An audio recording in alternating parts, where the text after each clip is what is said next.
અને આ યોજનામાં મળે છે શું? તો દરેક દેશી ગાય દીઠ દર મહિને સીધા 900 રૂપિયાની સહાય મળે છે દર મહિને.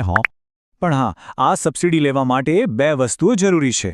એક તો ગાય પર સરકારી ઇયર ટેગ લગાવેલો હોવો જોઈએ, અને બીજું તમારી પાસે પ્રાકૃતિક ખેતીનું સર્ટિફિકેટ હોવું જોઈએ. અને આનો સમય નોંધી લેજો.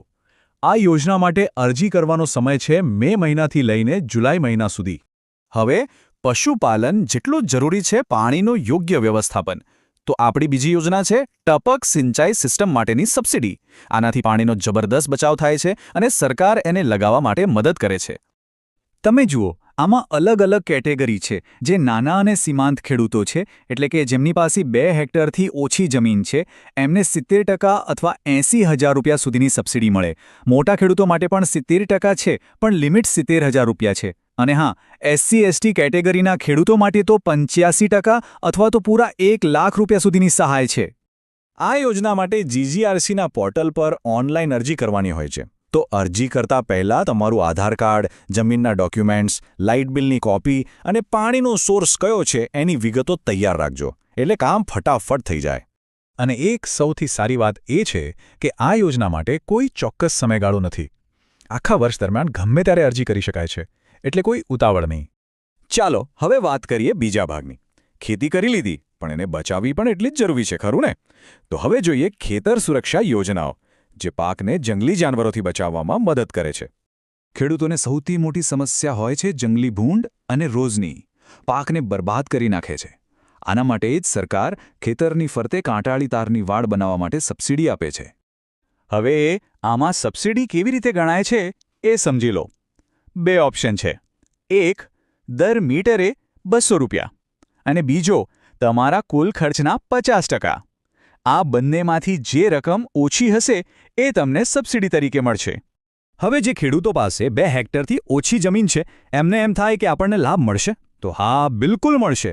તમારે બસ આજુબાજુના બીજા ખેડૂતો સાથે મળીને એક ગ્રુપ બનાવવાનું છે, એક સંમતિપત્ર તૈયાર કરવાનું અને પછી ગ્રુપમાં અરજી કરવાની. એકદમ સરળ છે.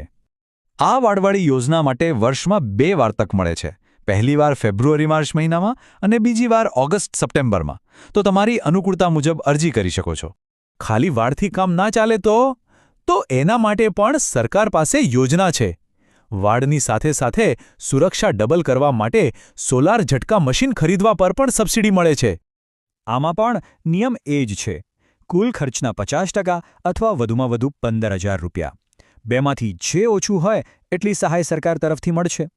અને આ ઝટકા મશીન માટે અરજી કરવાનો સમય યાદ રાખજો, ઓગસ્ટથી ઓક્ટોબર મહિના સુધીનો છે. ચાલો હવે આવીએ ત્રીજા અને બહુ જ રસપ્રદ વિભાગ પર, આધુનિક ખેતીના સાધનો. કેમ કે મહેનત ઓછી અને ઉત્પાદન વધારે, એ જ તો જોઈએ છે ને. તો જોઈએ એમાં શું મદદ મળે છે. તો ખેડૂતો માટે એકદમ મોટા અને સારા સમાચાર છે. સરકારે હમણાં જ 20થી 60 હોર્સ પાવરના ટ્રેક્ટર પર જે સબસિડી મળતી હતી એમાં વધારો કર્યો છે. હવે જો તમે સરકાર માન્ય ડીલર પાસેથી નવું ટ્રેક્ટર ખરીદો તો તમને પૂરા 1 લાખ રૂપિયા સુધીની જંગી સબસિડી મળી શકે છે. આ બહુ મોટી રકમ છે. ટ્રેક્ટર તો ઠીક છે, પણ હવે વાત કરીએ ભવિષ્યની ખેતીની, એટલે કે કૃષિ ડ્રોનની.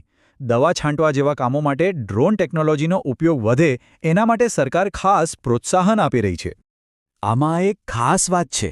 સામાન્ય ખેડૂતને ડ્રોન માટે 4 લાખ રૂપિયા સુધીની સબસિડી મળે છે.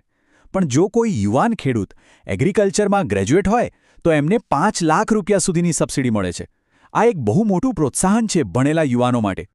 અને હા, ટ્રેક્ટર અને ડ્રોન આ બંને યોજનાઓ માટે અરજી કરવાનો સમય એક જ છે, મે થી જૂન મહિનો.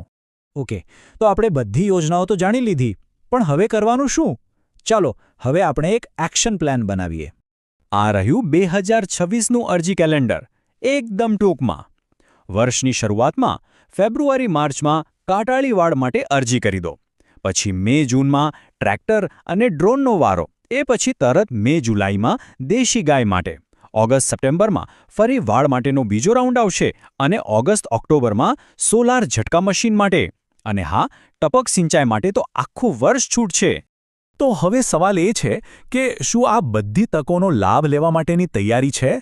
પોતાના ડોક્યુમેન્ટ્સ અત્યારથી જ તૈયાર કરી લો.